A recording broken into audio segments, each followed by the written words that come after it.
Hey everybody, a warm welcome. It's Andrew Ainsworth Golf Academy. As always, thanks for spending your time watching my videos.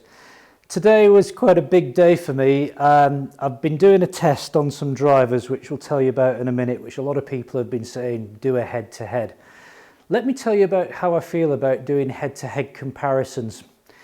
It's very much on the day. I'm going to swing the club pretty differently most days to some degree. You know, some days I'm going to find centre more than I will on other days. That's just golf, isn't it?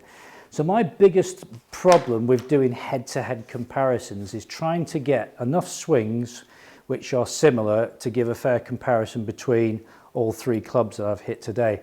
So I've spent, I'm not going to lie to you, I've spent quite a bit of time. I've probably spent a good hour hitting golf balls. Now, the way which you test the club and compare them, people are going to comment below and put thumbs down and thumbs up saying you've done it this way, you've done it that way. When you've done reviews on these individual clubs, you've hit it further and better. I reckon I could do this test 3 times and get 3 different sets of results. But what I'm going to show you is what I've got today. And I think what I might do is do this test again in a month and see if the numbers change. So what I've tested for me are the big 3 drivers. I've got a Taylormade M4. I'll tell you the spec on each of these clubs. M4 set to 10.5 with the Atmos Fujikura shaft in red in stiff. Then I have got the Mizuno ST180 driver, again set to 10.5, and in that I've got the Mitsubishi Tensai Blue in a stiff. Trying to match them up as best I can.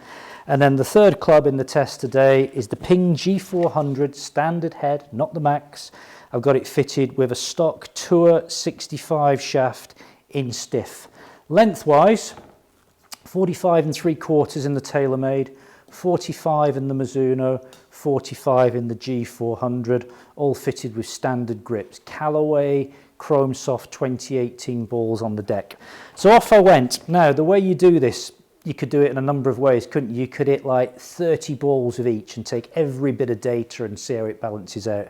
What I tried to do was get 5 pretty good swings of each club. And what I mean by pretty good swings, I've set the limit as to how far offline it can be at 20 yards either side of centre.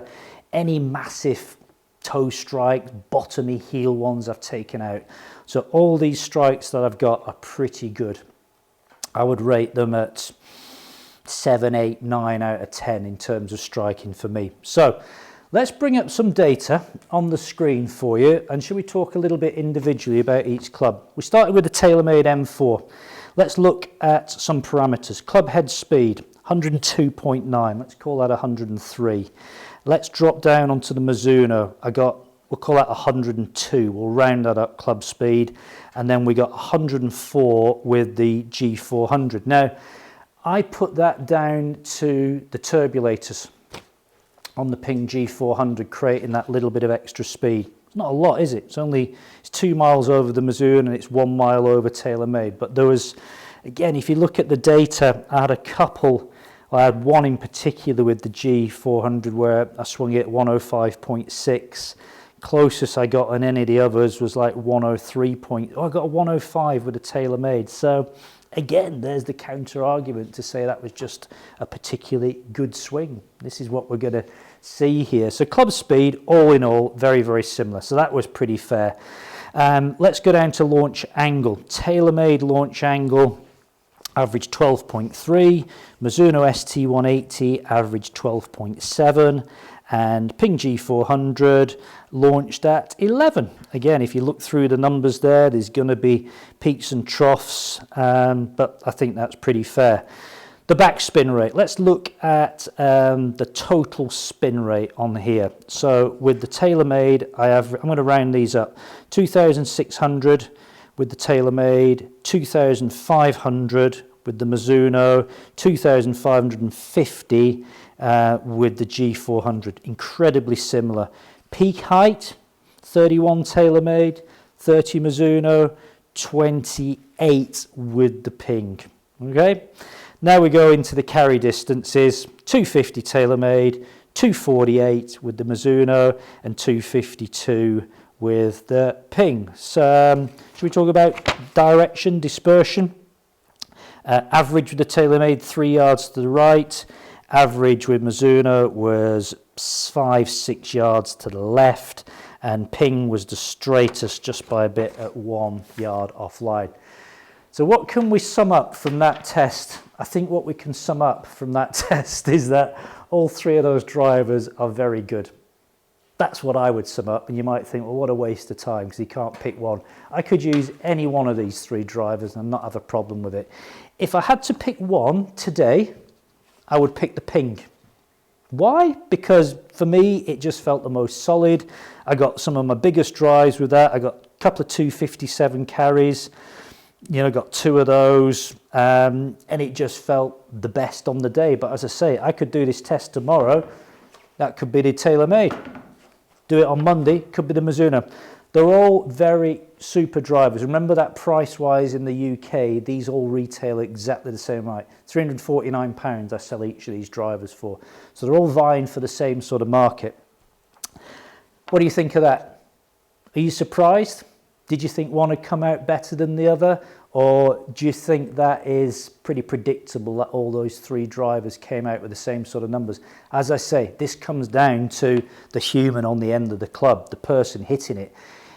My golf swing repeats pretty well. I'm not a tour pro, you know, I'm not a fantastic golfer, you know, I can get it round there. If we put these clubs in the hand of a tour pro who would be swinging it super consistently, we'd probably get a fairer test, wouldn't we? The only way to do this is to put it on a robot so we can set it up. And I say that every time.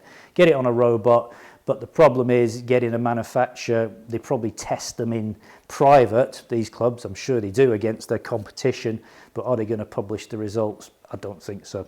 So that's my take on it. There's the big 3 for me. And to sum up, they're all good. Which one should you buy? That's entirely up to you. Go and get a fitting. Hit them all, try the different shafts, try different lofts, try different setups, but whichever one of these drivers you went with, I don't think you'd be disappointed.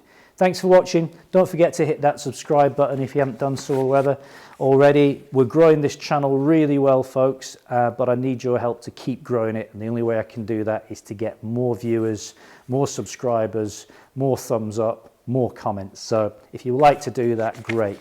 If you don't like the video, if you think that's a load of rubbish, not a problem. I'm not going to be offended if you give it a thumbs down or even post a comment. If you think it's rubbish, tell me. I'm not going to cry about it. I quite like it when people give me constructive criticism because that's the only way I'm going to learn. So there we go. Thanks for watching. Don't forget to tune in again and continue watching my videos. Bye for now.